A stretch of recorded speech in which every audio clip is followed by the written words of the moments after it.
ಬೇರೆ ಪಕ್ಷದಿಂದ ನಮ್ಮ ಪಕ್ಷಕ್ಕೆ ಬರುವವರಿದ್ದಾರೆ. ಅವರನ್ನು ಸೇರ್ಪಡೆ ಕುರಿತು ಪಕ್ಷದ ಹಿರಿಯ ಮುಖಂಡರಾದ ಸನ್ಮಾನ್ಯ ಶ್ರೀ ವಿನಾಯಕ್ ಕುಮಾರ್ ಸೊರಕೆ ಅವರು ಈ ಒಂದು ಸೇರ್ಪಡೆ ಕಾರ್ಯಕ್ರಮಕ್ಕೆ ಕರ್ನಾಟಕ ಪ್ರದೇಶ ಕಾಂಗ್ರೆಸ್ ಸಮಿತಿಯ ಪ್ರಧಾನ ಕಾರ್ಯದರ್ಶಿಗಳಾದ ಸನ್ಮಾನ್ಯ ಶಹೀದ್ರವರು, ಮಹಿಳಾ ಕಾಂಗ್ರೆಸ್ ಅಧ್ಯಕ್ಷೆ ಶಾಲೆ, ಜಿಲ್ಲಾ ಕಾಂಗ್ರೆಸ್ನ ಪದಾಧಿಕಾರಿಗಳಾದ ನೀರಜ್ರವರು, ಸಲೀಮ್ರವರು, ಇವತ್ತು ಆ ಸೇರ್ಪಡಾ ಕಾರ್ಯಕ್ರಮವನ್ನು ನಡೆಸಲಿಕ್ಕಿದ್ದೇವೆ.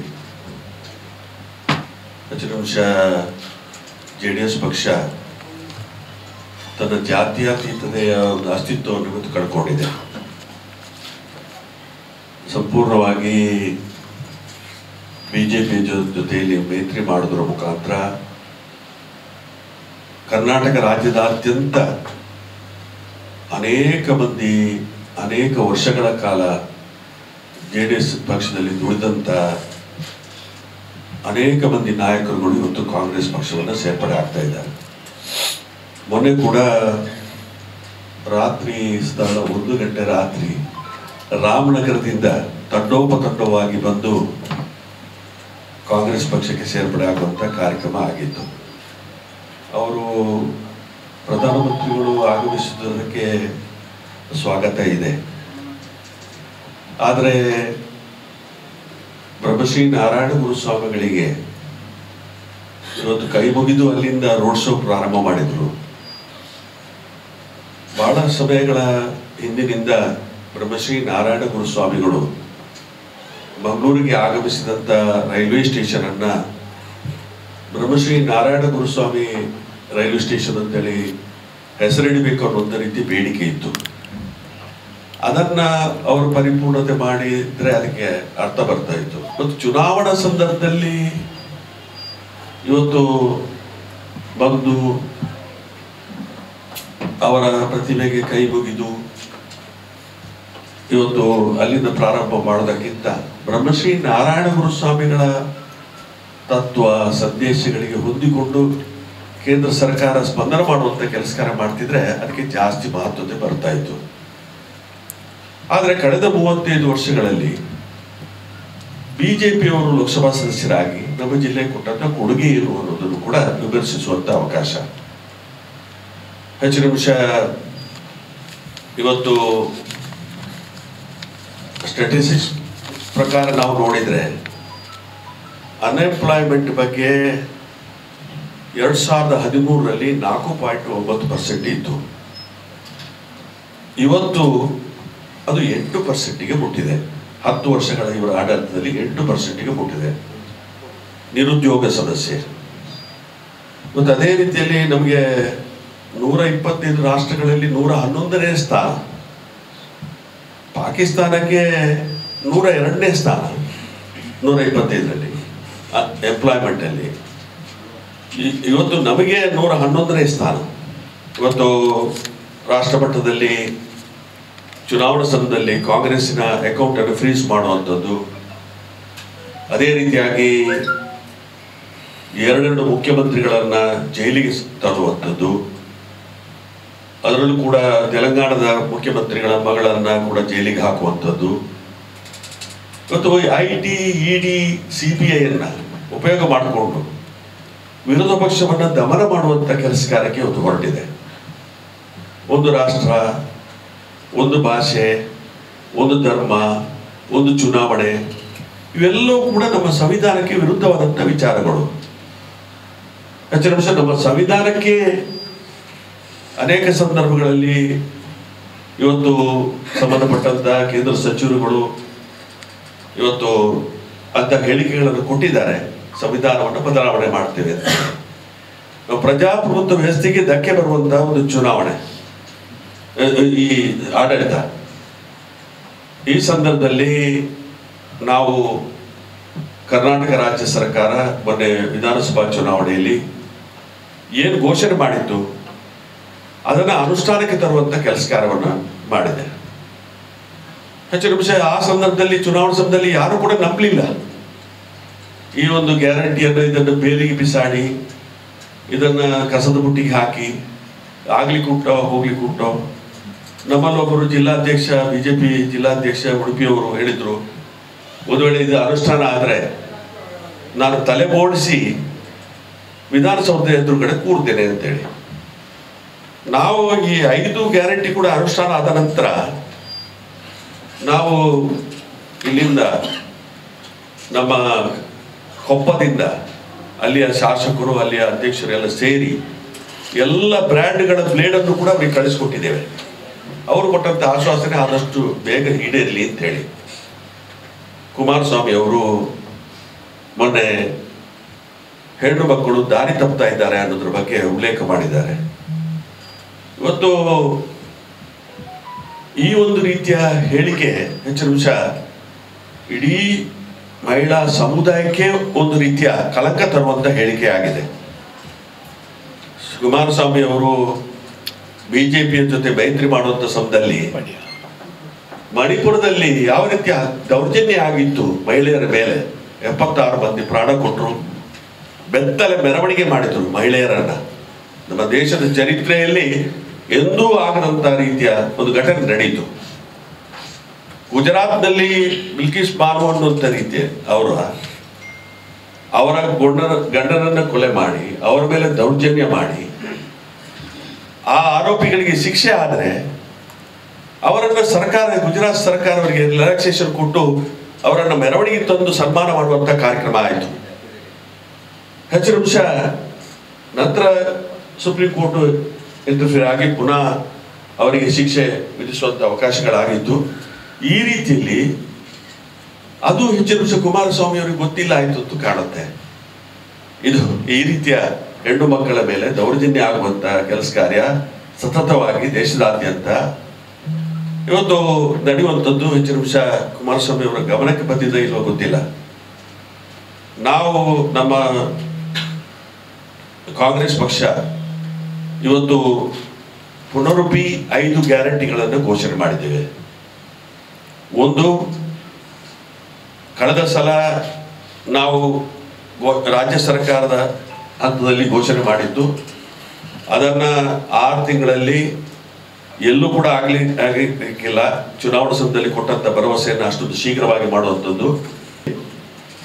ಇವಾಗಲೇ 15ಕ್ಕಿಂತ ಮಿಕ್ಕಿ ನಮ್ಮ ಏಮ್ ಇರುವಂಥದ್ದು 20ಕ್ಕಿಂತ ಮಿಕ್ಕಿ ಸ್ಥಾನವನ್ನು ಪಡಿಬೇಕು ಅಂತೇಳಿ ಇವತ್ತು ಅಂಥ ಒಂದು ಎಲ್ಲ ಸೂಚನೆಗಳನ್ನು ನಾವು ಕಾಣ್ತಾ ಇದ್ವಿ. ಇವತ್ತು ಆ ರೀತಿಯಲ್ಲಿ ಈ ಚುನಾವಣೆಯಲ್ಲಿ ಕಾಂಗ್ರೆಸ್ ಪಕ್ಷ ಕರ್ನಾಟಕ ರಾಜ್ಯದಲ್ಲಿ ಒಂದು ದಾಖಲೆಯನ್ನು ಮಾಡಲಿಕ್ಕಿದೆ. ಉಡುಪಿ ಚಿಕ್ಕಮಗಳೂರು 100ಕ್ಕೆ 100 ಪಾಲು ಗೆಲ್ತೀವಿ. ಅದೇ ರೀತಿಯಲ್ಲಿ ಇಲ್ಲಿ ಕೂಡ ಇವತ್ತು ಹೆಜ್ಜಿನಲ್ಲಿದ್ದೇವೆ. ಇನ್ನಷ್ಟು ಇವತ್ತು ಕಾಂಗ್ರೆಸ್ ಪಕ್ಷದ ಇದು ಬೆಂಬಲ ಕಾಣುವಂಥದ್ದು ಸ್ವಲ್ಪ ಚುನಾವಣೆಯ ಕಡೆಯ ಹಂತದಲ್ಲಿ ಕಾಣ್ತದೆ. ಆ ದೃಷ್ಟಿಯಲ್ಲಿ ಈ ಒಂದು ಸೀಟನ್ನು ಕೂಡ 100ಕ್ಕೆ 100 ಪಾಲು ಪಡೆಯುವಂತ ಒಂದು ಅವಕಾಶ ಇದೆ. ಬೇರೆ ಬೇರೆ ಪಕ್ಷಗಳಿಂದ ನಮಗೆ ಸೇರ್ಪಡೆ ಆಗೋದರ ಮುಖಾಂತರ ಹೆಚ್ಚಿನ ಅಂಶ ಇನ್ನಷ್ಟು ಶಕ್ತಿ ನಮಗೆ ಬರಲಿಕ್ಕಿದೆ ಅಂತ ಹೇಳಿಕೊಂಡು ಇವತ್ತು ಸೇರ್ಪಡೆ ಆಗುವಂತ ಎಲ್ಲ ಮುಖಂಡರನ್ನು ಕೂಡ ನಾನು ಹೃತ್ಪೂರ್ವಕವಾಗಿ ಸ್ವಾಗತ ಮಾಡಿಕೊಂಡು ಅವರಿಗೆ ಶುಭ ಕೋರಿ ನಾನು ಒಂದೆರಡು ಮಾತು ಕೊಡ್ತೀನಿ. ಮೋದಿ ಬರ್ತಾರೆ ಅಂತ ಯಾರು ಬರುವವರು ಅಲ್ಲ. ಈಗ ಇವತ್ತು ರಾಹುಲ್ ಗಾಂಧಿ ಅವರು ನಾಳೆ ಇಲ್ಲಿ ಮಂಡ್ಯ ಮತ್ತು ಕೋಲಾರ ಬರ್ತಾ ಇದ್ದಾರೆ. ಬೇರೆ ಬೇರೆ ನ್ಯಾಷನಲ್ ಲೆವೆಲ್ ಸ್ಟಾರ್ ಕೂಡ ಬರ್ತಾ ಇದ್ದಾರೆ. ಮುಖ್ಯಮಂತ್ರಿಗಳ ಕಾರ್ಯಕ್ರಮ ಸ್ವಲ್ಪ ಮುಂದೆ ಹೋಗಿದೆ. ಮುಖ್ಯಮಂತ್ರಿಗಳದ್ದು ಕೂಡ ಇಲ್ಲಿ ಕಾರ್ಯಕ್ರಮ ಇದೆ. ಇವತ್ತಿತ್ತು ಅಲ್ಲಿ ಪುತ್ತೂರಿನಲ್ಲಿ ಜಾತ್ರೆ ಇರುವ ಕಾರಣ ಅದನ್ನು ಮುಂದುವರಿಸುವಂತ ಅವಕಾಶ ಆಗಿದೆ. ಮುಖ್ಯಮಂತ್ರಿಗಳದ್ದು ಕಾರ್ಯಕ್ರಮ 20ರ ನಂತರ ಕೊಡ್ತೇನೆ ಅಂತ ಹೇಳಿದ್ದಾರೆ. ಬ್ರಹ್ಮಶ್ರೀ ನಾರಾಯಣ ಗುರುಸ್ವಾಮಿಗಳ ಸಂದೇಶ ಇದೆ. ಒಂದೇ ಜಾತಿ, ಒಂದೇ ಮತ, ಒಂದೇ ದೇವರು ಅನ್ನುವಂಥ ಸಂದೇಶ. ಅದು ವಿಶ್ವ ಮಾನವರನ್ನು ಒಟ್ಟು ಸೇರಿಸುವ ಸಂದೇಶ. ಕಾಂಗ್ರೆಸ್ ಪಕ್ಷದ ಸಂದೇಶ ಕೂಡ ಅದೇ. ಒಂದೇ, ಎಲ್ಲರೂ ಕೂಡ ಅವರು ಪೂಜಾರಿ ಕಮ್ಯುನಿಟಿಗೆ ಸೇರಿದವರನ್ನು ಸಾಬೀತು ಮಾಡಿದ್ದಾರೆ. ಅದರಲ್ಲಿ ತಪ್ಪಿದೆ ಅಲ್ಲ. ಈಗ ಈ ಚುನಾವಣಾ ಸಮಯದಲ್ಲಿ ಬಂದು ನಾರಾಯಣ ಗುರುಗಳಿಗೆ ನಮಸ್ಕಾರ ಮಾಡ್ತಾರೆ, ಬಾಕಿ ಸಂದರ್ಭದಲ್ಲಿ ತಿರಸ್ಕಾರ ಮಾಡಿದಾರಲ್ಲ. ಈಗ ಅವರದೇ ಗಣರಾಜ್ಯ ದಿನೋತ್ಸವ ಸಂದರ್ಭದಲ್ಲಿ ಕೇರಳ ರಾಜ್ಯದವರು ಕಳಿಸಿದ ಪ್ರಸ್ತಾಪವನ್ನ ತಿರಸ್ಕಾರ ಮಾಡಿ ಅವಮಾನ ಮಾಡಿದಾರಲ್ಲ.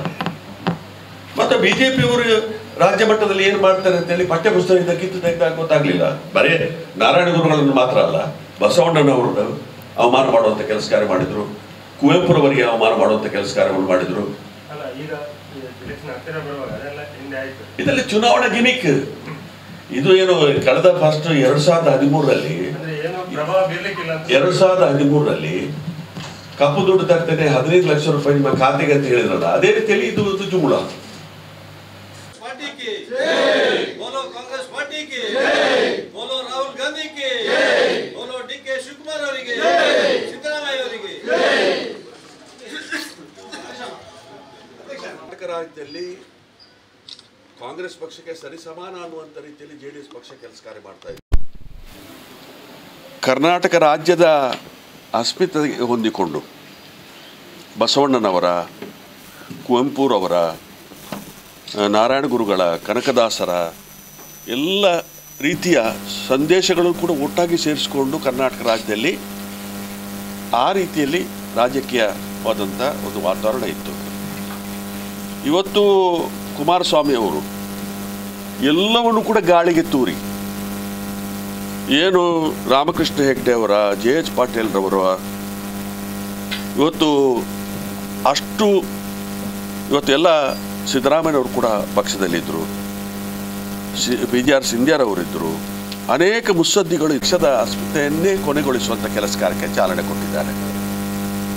ಇದರಿಂದ ಮನಸ್ಸೊಂದಂತ ಇವತ್ತು ತನ್ನ ಭಾವನನ್ನೇ ಕೊಂಡೋಗಿ BJP ಪಕ್ಷದಲ್ಲಿ ನಿಲ್ಲಿಸಿದ್ದಾರೆ. ಸುಮಲತಾರವರಿಗೆ ಅನ್ಯಾಯ ಮಾಡಿ ಇವತ್ತು ಅಲ್ಲಿ ಸ್ಪರ್ಧೆ ಮಾಡುವಂಥದ್ದು. ಅದೇ ರೀತಿಯಲ್ಲಿ ಇವತ್ತು ಕೋಲಾರದಲ್ಲಿ ಕೂಡ ಹೆಚ್ಚಿನ ಅಂಶ ಇವತ್ತಿನ ಕಾರ್ಯಕರ್ತರು ಆ ಪಕ್ಷವನ್ನು ಬಿಡುವುದರ ಮುಖಾಂತರ ಏನು ಸೂಚನೆ ಕಾಣ್ತದೆ ಅಂತ ಹೇಳಿದರೆ, ಅವರನ್ನು ಹೊಂದಿಕೊಂಡಂಥ 4 ಕ್ಷೇತ್ರದಲ್ಲಿ ಕೂಡ ಸೋಲ್ತಾರೆ.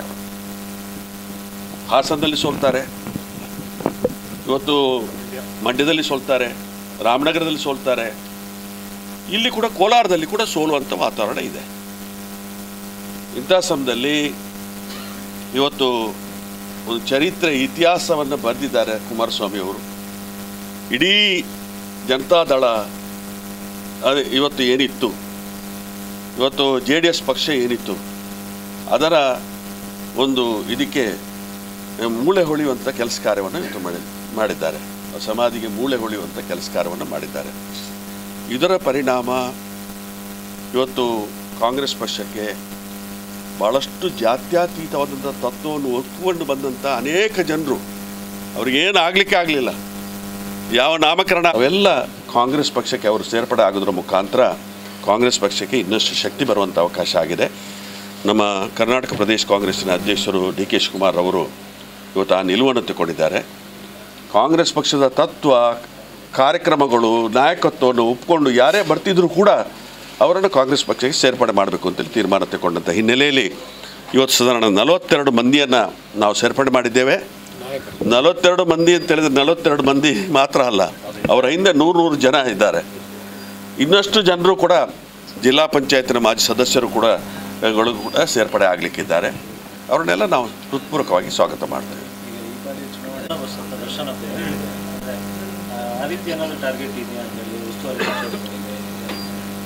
ಜನನೇ ತೀರ್ಮಾನ ಮಾಡಿದ್ದಾರೆ. 136 ಕೊಟ್ಟಿದ್ದಾರೆ.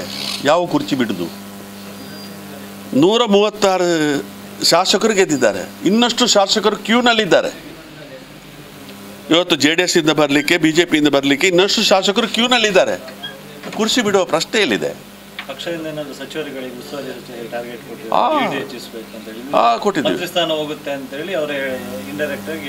ಅಲ್ಲ, ಆ ರೀತಿ ಟಾರ್ಗೆಟ್ ಇರಲೇಬೇಕಲ್ಲ.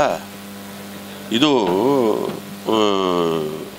ಪ್ರತಿಯೊಬ್ಬರಿಗೂ ಕೂಡ ಇದು ಬೇಕಲ್ಲ, ಒಂದೊಂದು ಟಾರ್ಗೆಟ್ ಬೇಕಲ್ಲ, ಅದು ಕೊಟ್ಟಿದ್ದಾರೆ.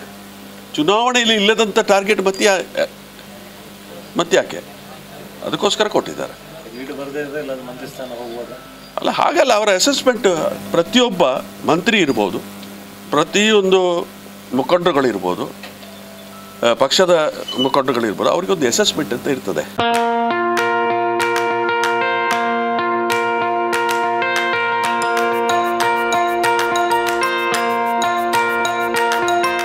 Dr. M.V. Shetty Institutions, Mangaluru. Empowering dreams and achieving greatness since 1985. Dr. M.V. Shetty College prides itself in its history of 38 years. It undertook path-breaking initiatives in Indian higher education with the introduction of innovative and modern curricula, insistence on academic discipline, imparting of holistic education, and adoption of global higher education practices with the support of creative and dedicated staff. First private college in Karnataka offering diverse healthcare programs offers you multiple of courses.